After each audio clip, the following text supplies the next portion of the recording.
SENS Foundation is now funding a project in my laboratory to see if we can get parts of the immune system to recognize senescent cells and clear them naturally.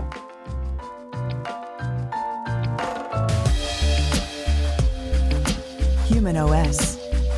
Learn, master, achieve.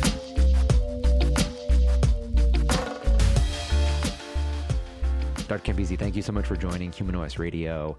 Give us a primer on senescent cells and senescence. Senescence, cellular senescence, is a cellular process that refers to the way cells respond to certain external stressors. Some of those stressors can be things we would consider to be dangerous, for example, radiation or poisons that we might eat, or simply stress due to the oxygen that we breathe. As you know, that's also a stress. But some of those stressors can be what we call physiological. For example, during certain stages of the embryo forming, there's a wave of senescent cells that appear to fine-tune certain structures. And we've shown that senescent cells also appear at the site of wounds, where they appear to help heal the wounds. So they're what we call an evolutionary trade-off. That is, it's a cellular response that can have good effects and bad effects. So the good effects is that they do things that help us respond to physiological stresses, like a wound. The bad side of it is that they can also respond to toxic stresses like radiation or things that we eat or breathe. And in that sense, they tend to not go away. They tend to accumulate.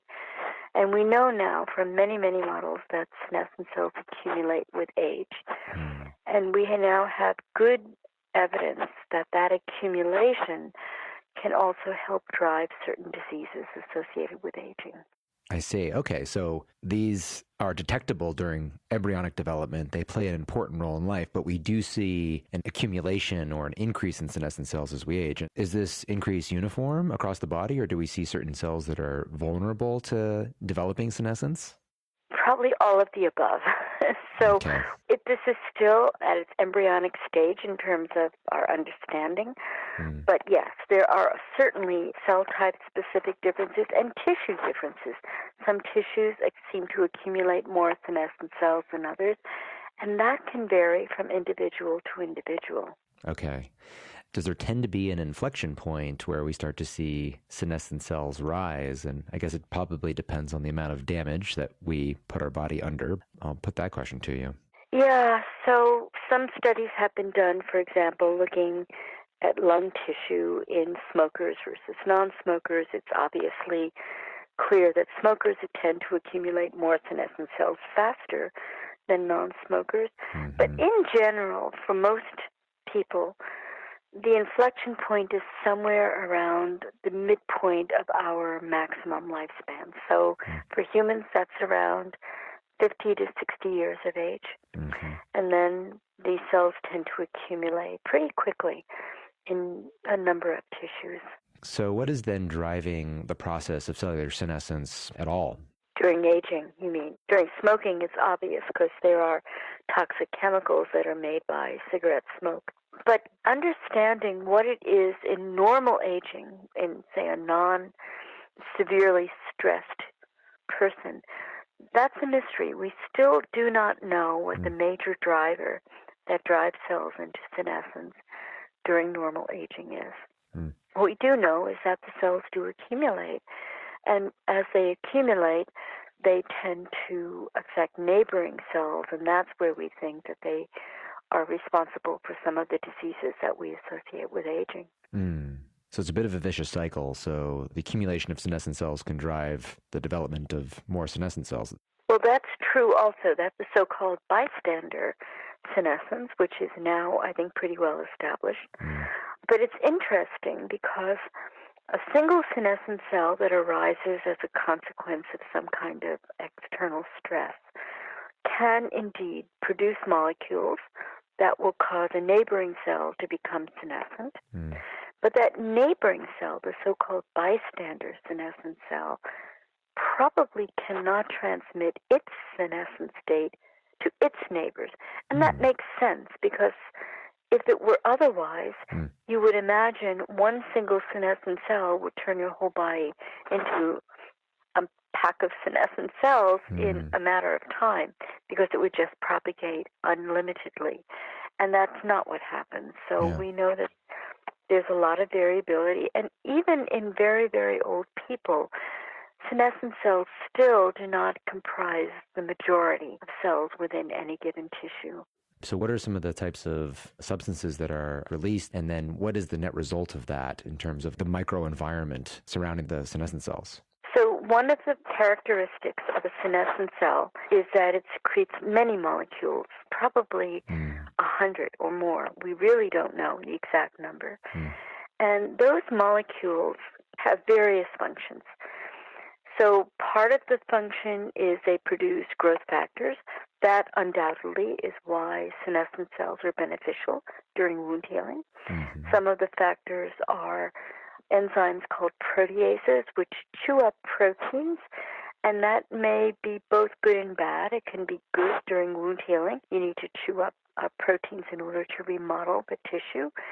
But it could be bad because chewing up proteins can also destroy a tissue. But probably the most important class of molecules that senescent cells secrete are called proinflammatory molecules. That is, molecules that fuel a process known as inflammation. So this has been known for decades that aged tissues have the capability, or rather the property, of being inflamed, not grossly inflamed, which is what we call acute inflammation. This is what happens, for example, when you cut yourself and it turns bright red. That's acute inflammation. But most aged tissues have the property that we term chronic inflammation, that is low level, so much less than that bright redness that you see when you cut yourself, low level but chronic, meaning it's there all the time. So, for example, if a pathologist were to take, say, a liver biopsy from a 16-year-old and a 60-year-old, that pathologist would probably be able to tell you which biopsy was young and which biopsy was old, simply by looking for these indicators of this low-level chronic inflammation. So this is a property of aged tissues, and we know that senescent cells attract the immune cells that cause low-level chronic inflammation. So why is that bad? Well, the immune cells that are responsible for chronic inflammation, are designed to protect ourselves, our bodies, against invading pathogens. They are the first line of defense against an injury. And they're very primitive. They're very non-specific. So these are not what we think of when we think of antibodies or specific T cells that kill specifically. The initial inflammation that we see in age, and we see initially after an injury, is designed to kill non-specifically. And that means these cells are producing toxic molecules like hydrogen peroxide or bleach. And the idea is to kill as quickly as possible any invading pathogen. Well, that's great if you have an invading pathogen. It's not great if it's low level and chronic and there's no invading pathogen.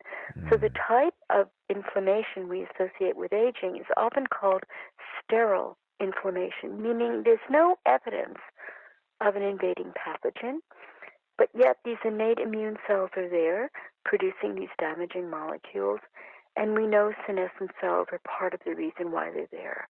Are there ways then to modify the production of senescent cells in some way, or even the contents that are released by them, so we can potentially age better? Yes. Big question. There are. Okay, so let's take the first scenario where you modify what the senescent cells are secreting. So our lab and many other labs have identified the molecular processes that lead to their developing this secretory phenotype, the secretions that they produce. And the good news is that that research has led to very specific proteins that are important for causing the cells to secrete. And the other good news is that those proteins, in some cases, actually in a number of cases, already have drugs that have been identified by pharmaceutical industries to suppress their activity. So that's the good news. The bad news is that the proteins that we've identified that cause the cells to secrete are often proteins that are very important for basic life maintenance. For example, one of the processes we identified is the so-called DNA damage response, meaning when your DNA is damaged, a bunch of proteins get activated, and some of those activated proteins make cells secrete the molecules that we think are damaging and causing aging. Now, the pharmaceutical industry has developed drugs that make those proteins, those DNA damage response proteins, no longer active. But you surely would not want to go through life suppressing your ability to respond to DNA damage. So that's one problem, is that the processes that drive the secretions of senescent cells tend to be basic processes that are important for life. The other problem is that you can apply these drugs. We've done this, at least in cell cultures, shown that they suppress. But then as soon as you remove the drug, senescent cells start secreting again. So what that means is you would need to take these drugs all the time to prevent them from secreting. Now, the drug companies don't like when I say this, but the truth is there is no such thing as a perfectly safe drug. So you don't want to be taking a drug that compromises an important system chronically, all the time. The best proposition, we think, is to maybe take a drug that works for some long period of time and then only take that drug every so often. It's a lot safer thing to think about. So that second class of drugs are called senolytics, that is, drugs that have the ability to simply cause senescent cells to die and go away. And there are some prototypes out there now that have been discovered that can do that can cause senescent cells to undergo cell death and therefore to simply go away. And the idea then is that you would not have to take this drug every day, but you take it once in a while, and then slowly as senescent cells build up, you take it again, but you wouldn't be taking that drug every day. And I think that's the promise of the future. These drugs are not ready for prime time. They're not in the clinic yet. They're being tested. A lot of testing goes into making sure these drugs are safe, but I think it's a more reasonable wave of the future. It's somewhat similar to a lifestyle intervention, doing fasting. You would do an extended fast, perhaps at some interval. That's right, intermittent fasting as opposed to chronic fasting, which of course is no fun at all. So, so it's the same idea. Yeah, so that does make sense. I can see how either a drug or fasting or both could occasionally clear out an amount of senescent cells that have developed, and that could put you at a better state in terms of the amount of inflammatory molecules that are being secreted by accumulating senescent cells. You reduce them, you're in a better inflammatory condition. What about the lifestyle approach? Because exercise, getting adequate sleep, there was recently a study by Judith Carroll at UCLA that showed 1 night of sleep deprivation enhances the senescence-associated secretory phenotype, and that makes sense to me. That's a powerful stressor. And then also flavanols, so things like quercetin, fisetin.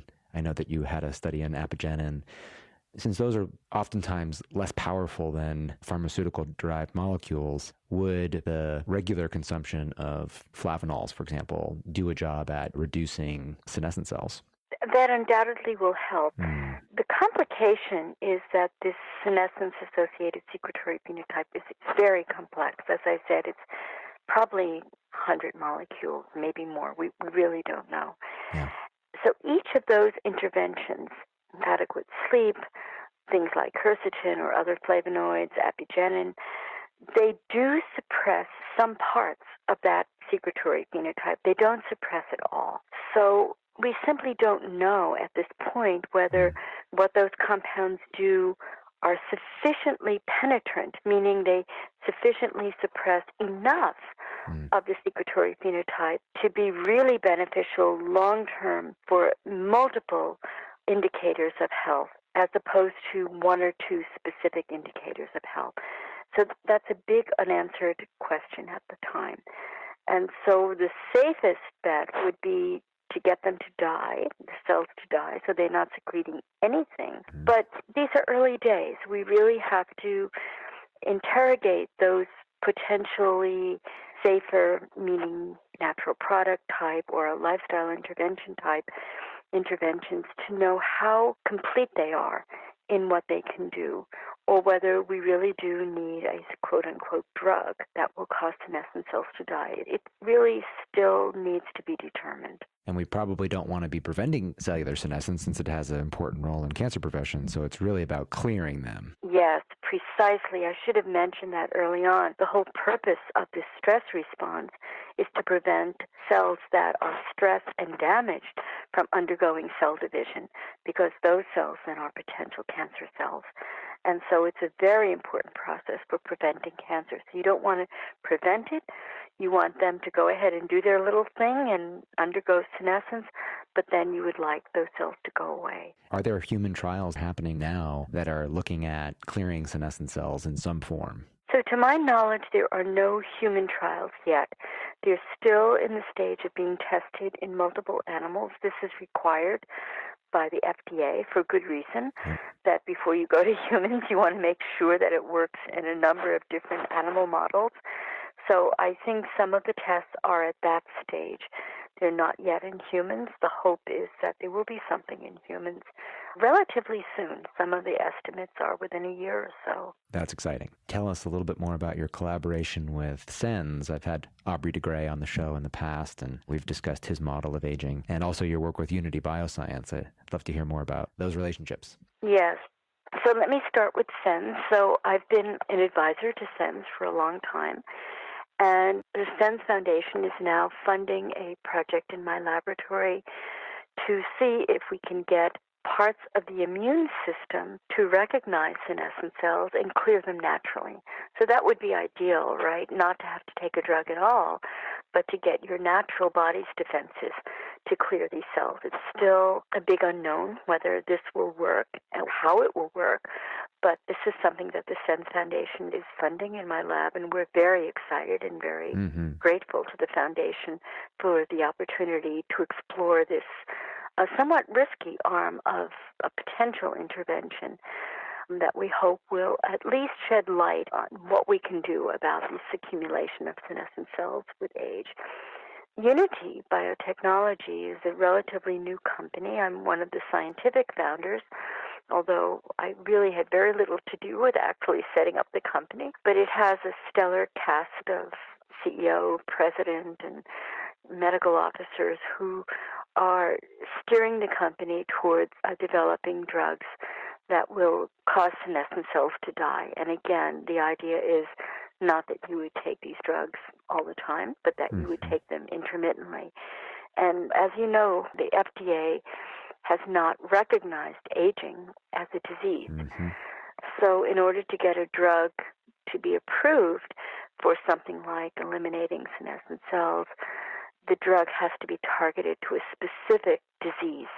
And that's what Unity is doing now, targeting a few very specific age-related diseases with the hope that they're successful, it can then be expanded to other diseases of aging. And there are dozens of such diseases. And we'll see whether these drugs are effective in humans and also how many diseases they might be effective against.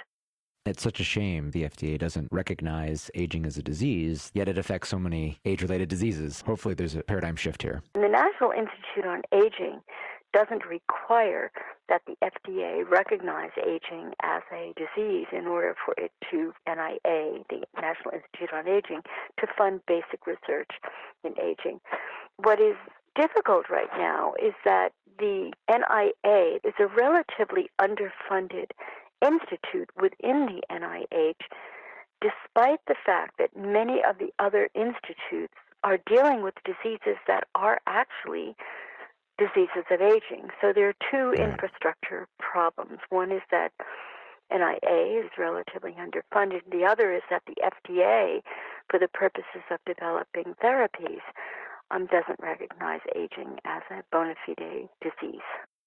Can somebody now determine the amount of senescent cells that they have in their body, or at least some sort of global measurement? Very, very indirectly. We cannot, we meaning the biomedical industry, cannot take biopsies of many of your tissues. So you would probably not want to submit to a brain biopsy or a heart biopsy.